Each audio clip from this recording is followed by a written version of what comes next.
Hello and welcome to WION Live Broadcast from London. I'm Benji Haya with the latest headlines this hour.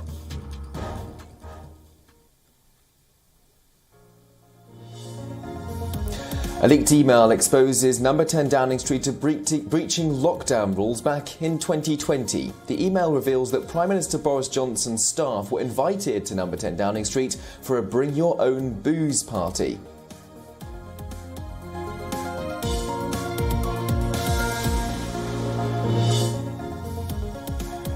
Novak Djokovic resumes practice a day after his court victory as his family calls on Queen Elizabeth to intervene and stop what they call the alleged political persecution against the Serbian tennis star.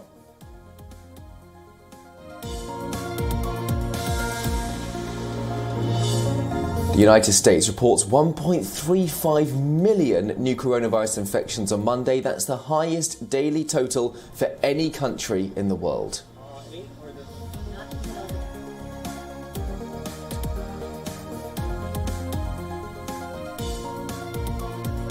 Europe continues to grapple with a surge in COVID cases. Now the World Health Organization warns that more than half of Europeans are likely to contract Omicron in the next 2 months.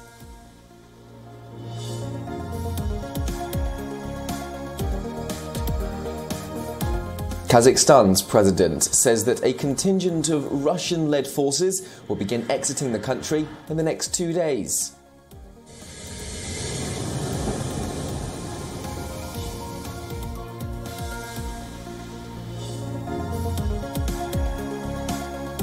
And Ross Taylor ends his Test career with a wicket as New Zealand beat Bangladesh by an innings and 117 runs in Christchurch. The two-Test series ends 1 each, with the Kiwi captain Tom Latham named player of the match for his 252 runs.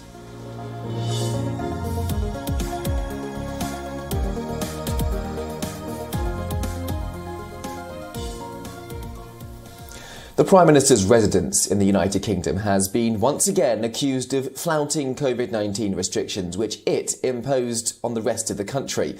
The latest revelation of the so-called Bring Your Own Booze party was organised at 10 Downing Street on the 20th of May 2020 at a time when restrictions were in place across England. According to a leaked email seen by broadcaster ITV, an invitation via email was sent to an excess of 100 Downing Street employees. The email was sent by the Prime Minister's special principal private secretary, Martin Reynolds. He wrote in it that it would be nice to make the most of the lovely weather and have some socially distanced drinks in the number 10 garden. About 30 to 40 people are said to have attended with food and wine, despite some staff reportedly expressing reservations at the time.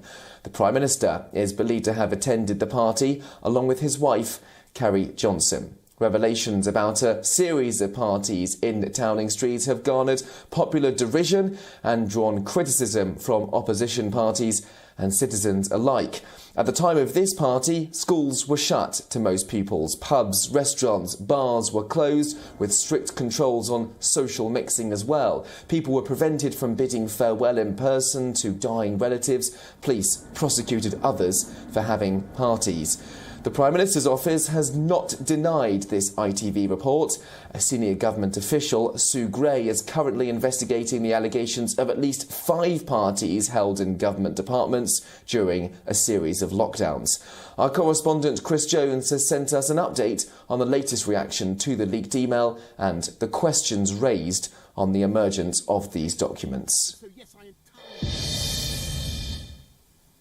Wasn't long ago that we were talking about the whole Christmas party debacle, and now there's this so-called socially distanced garden party where around 100 people are believed to have been invited by email from a government senior official. Only 30 are reported to have arrived at that social event at 10 Downing Street. Among them, eyewitnesses say, was Boris Johnson and his wife, Carrie. Now, these kind of claims haven't been verified as of yet, but we have heard from the Health Minister, Edward Argar, who has said he understands why people are so visibly upset and furious over these claims, but we haven't heard from number 10 Downing Street, as you mentioned just yet. What we have heard, though, is that there is an investigation that is due to happen over what happened on the 20th of May 2020. If you remember, when people weren't allowed to gather in large, undergo kind of large gatherings with multiple households. So a lot of pressure on Boris Johnson at the moment, and the London Met Police are also looking into what happened in May. They've said that they're in contact with the government over widespread reporting relating to alleged breaches of COVID rules. So a lot of pressure on Boris Johnson right now in his government, if there wasn't enough already.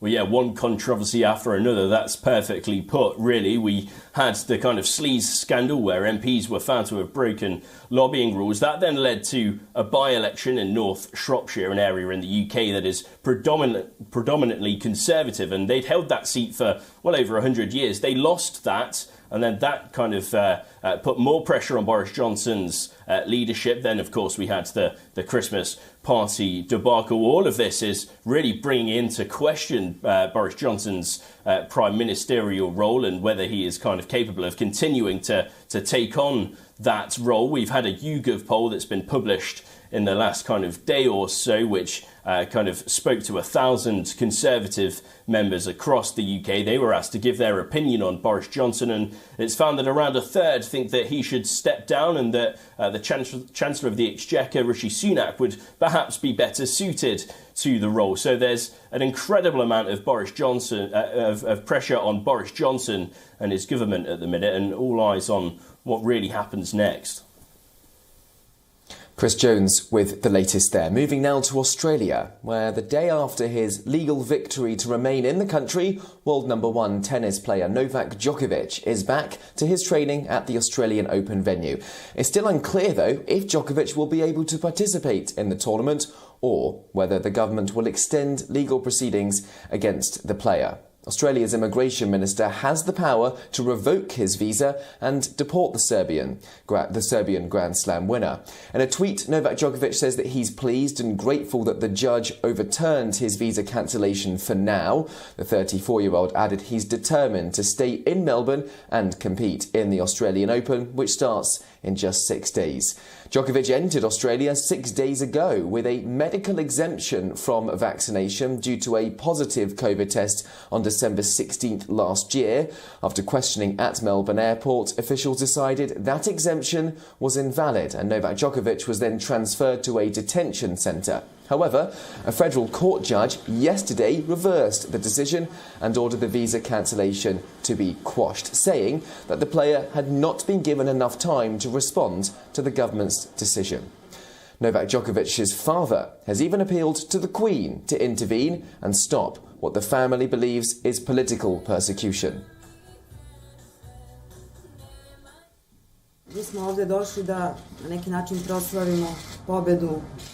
We have come to, in some way, celebrate the victory of our son.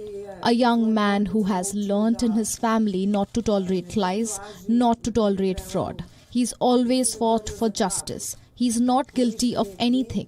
He did nothing that is against their laws, and yet he suffered such torture, which we have already seen ourselves. We are yet to hear all that he has experienced. And of course, he stood up against the system and against the government, as he deemed he had a full right to be there with the visa he had been granted. He went there to win the tournament. Hong Kong has suspended kindergarten and primary schools until next month to slow the spread of COVID-19. All in-person classes and playgrounds will remain shut until the beginning of the Lunar New Year break, after which the city administration will start its vaccination programme for children above the age of 5. The chief executive of Hong Kong, Carrie Lam, announced the latest measures in a weekly media briefing. I will announce today that all of Hong Kong's kindergartens and primary schools must temporarily stop face-to-face classes all the way until the Lunar New Year holiday. In other words, only if we get the epidemic under control will they be able to open after Lunar New Year. And by that point, we will start organizing vaccination programs at the school. The decision was made after 3 COVID-19 cases were found in young children who attended playgroups or kindergartens. The schools they attended had to be shut down. All their teachers and the children who were close contacts were then put in mandatory quarantine. Many schools also saw recent outbreaks of respiratory diseases with symptoms similar to the Omicron variant of coronavirus. Children will receive their vaccination at school, but the authorities have not yet specified whether these vaccinations would be made compulsory. Secondary schools will continue with in-person teaching, with current measures already in place. Hong Kong's international airport, meanwhile, will ban passengers from high-risk countries for a month from January 15th. However, Bloomberg reports that this ban will not apply to diplomats, government officials, athletes and staff participating in the Winter Olympics.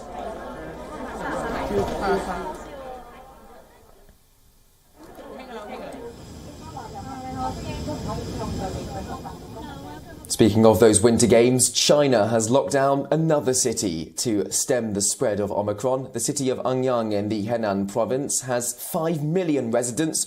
All of them have been confined to their homes as non-essential businesses are shut and a mass testing drive is launched in the city. 58 new local infections have been reported in Anyang, bringing the city's total caseload now to 84. Whether or not this new spread of cases are the Omicron variant is still not clear. However, the cases have been linked to a growing infection cluster in Tianjin, where 40 million residents, are currently being tested. China's been following a rigorous zero-COVID approach as its capital, Beijing, prepares to host the Winter Olympics next month. Targeted lockdowns, border restrictions and longer isolation periods have kept the number of declared cases in China lower than the United States and other nations in Europe. In the Henan province, at least 3 cities are battling coronavirus infections. Restrictions have also been imposed in Shenzhou and Yunzhou. And the northern city of Xi'an is in its 3rd week of lockdown as it attempts to stamp out a 2,000 case outbreak. The southern tech hub of Shenzhen, just across the border from Hong Kong, has also locked down some housing compounds and launched a mass testing program. China's cancelled about 24 scheduled flights from the United States in recent weeks after several passengers tested positive upon arrival in China from the United States.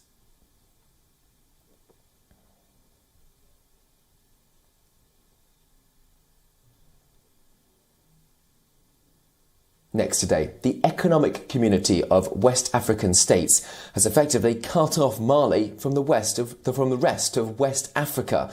The bloc of 15 nations have closed their borders and ceased trade with the country. For more details, here's our latest report.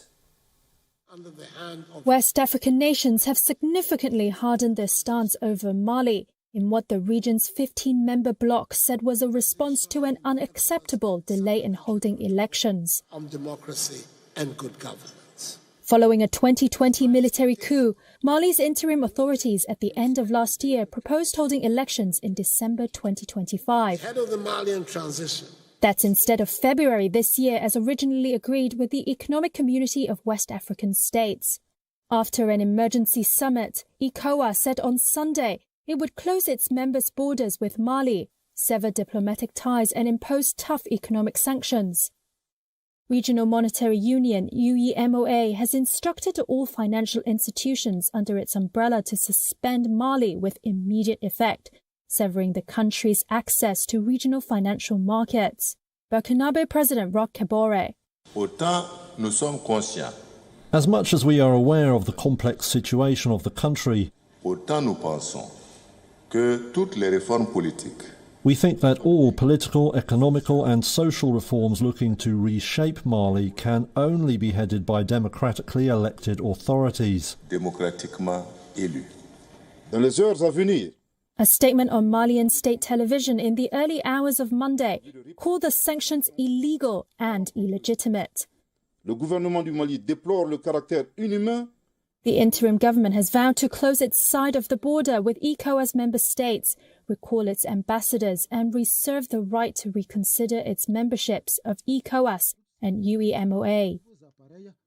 Mali has previously blamed the election delay on the challenge of organizing a democratically robust vote amid a violent Islamist insurgency.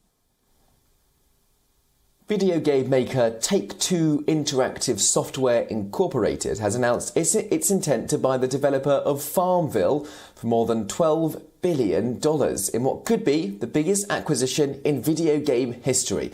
So what is Take-Two getting for its money? We went to find out. A bombshell deal Monday in the gaming world. The maker of Grand Theft Auto, Take-Two Interactive, said it's buying mobile game maker Zynga in an $11 billion deal. That's a 64% premium to Zynga's last closing price. Analysts say Take-Two needed to make a move. It's an industry behemoth known for adventure games on consoles and PCs. But its weak spot was a fast-growing mobile gaming segment, and it needed to close that gap with rivals like Electronic Arts. So it went after Zynga, which is best known for Farmville. That's the franchise that captivated Facebook users when it launched over a decade ago and catapulted Zynga to stardom. Shares of Zynga, which fell by over a third last year, zoomed up nearly 50% at the market open Monday. Now, in a historic procedure, surgeons in the United States have transplanted a pig's heart into a patient, a human patient that is, in a last-ditch effort to save his life. The surgery marks a step in the decades-long quest to use animal organs for life-saving transplants. In a medical first, US surgeons successfully implanted a heart from genetically modified pig in a 57-year-old man. The surgery was performed by a team at the University of Maryland Medicine. The patient, David Bennett, is now recovering and being carefully monitored to see how the new organ performs. He had been deemed ineligible for human transplant, and this was his last option. We've never done this in a human. And I like to think that we have given him a better option than what continuing his therapy would have been. But whether it's a day, week, month, year, I don't know. For now, the patient's prognosis is far from certain. If proven successful, scientists hope pig organs could help fight shortage of donor organs. Probably the biggest risk is now. We seem to be past what we consider the hyperacute rejection phase that we would normally have seen in an animal organ that wasn't specially treated. So we feel good about that one. So we're preparing for the next attack on his organ. We know that the pig heart will be attacked by different soldiers in our body, different immune players. Can take it out, and we have designed a treatment plan in addition to the humanized, genetically edited heart to try to account for that. For years, pigs have been a source of potential transplants because their organs are similar to humans. A hog heart at the time of slaughter is about the size of an adult human heart. Other organs from pigs are also being researched for transplantation, including kidney, liver, and lungs. Earlier efforts at pig-to-human transplants have failed because of genetic differences, a problem that scientists have tackled this time by editing away potentially harmful genes. It is a game changer because, now we will have these organs readily available. If this works, and I hope it will work, we'll have these organs available. We can, we have the technique of genetically modifying. So if there are more tweaking required for modifying the genes, we will be able to do that, and can customize basically the heart or the organ for the patient. About 110,000 Americans are currently waiting for an organ transplant, and more than 6,000 patients lose their lives each year waiting for an organ. This historic procedure, which represents a major milestone for animal-to-human transplantation, could one day help solve the chronic shortage of organ donations. Bureau Report WION, World is One. Finally today, Nepal has kicked off its new year with its own cosplay festival. It was first held in 2010 and has been an annual affair ever since. Participants come dressed as their favourite pop culture character. But this year, the shadow of Omicron looms large over the festival. We'll leave you with that story. Have a good day.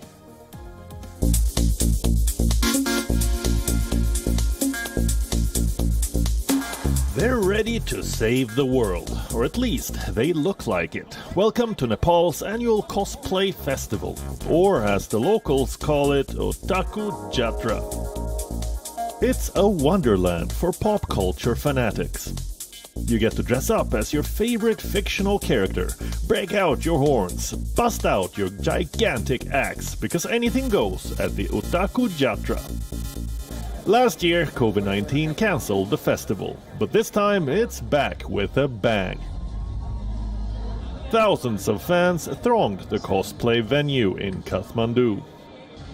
See if you can catch your favorite character. They could be from anime, or cartoons, or Japan's legendary manga. We started small from 2010. We started small from 2010, and we started organizing major events from 2016. Earlier, we used to do multicultural events associated to pop culture such as fan art competitions, cosplay, gaming. Now what we actually are trying to do is bring all the elements of pop culture on a single platform, making it more fun-filled and mixing pop culture, anime and comics. We've been doing it since 2016.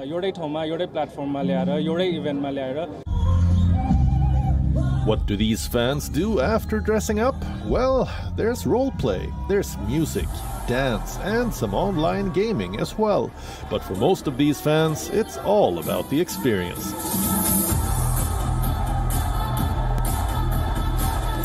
They've read about this fantasy world or seen it in movies. This is their chance to live in it. So it's a very awesome feeling because since we were a child, we have been looking at them through the screen.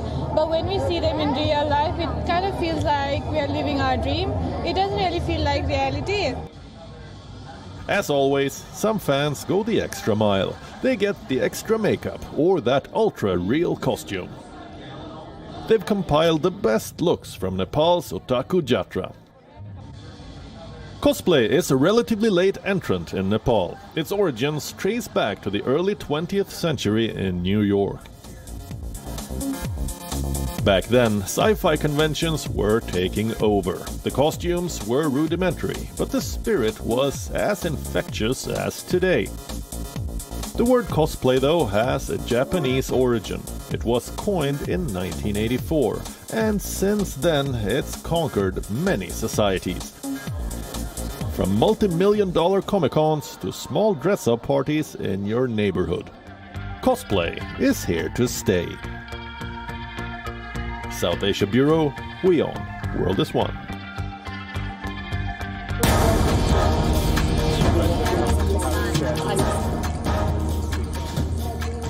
Many other. This is right, Arab.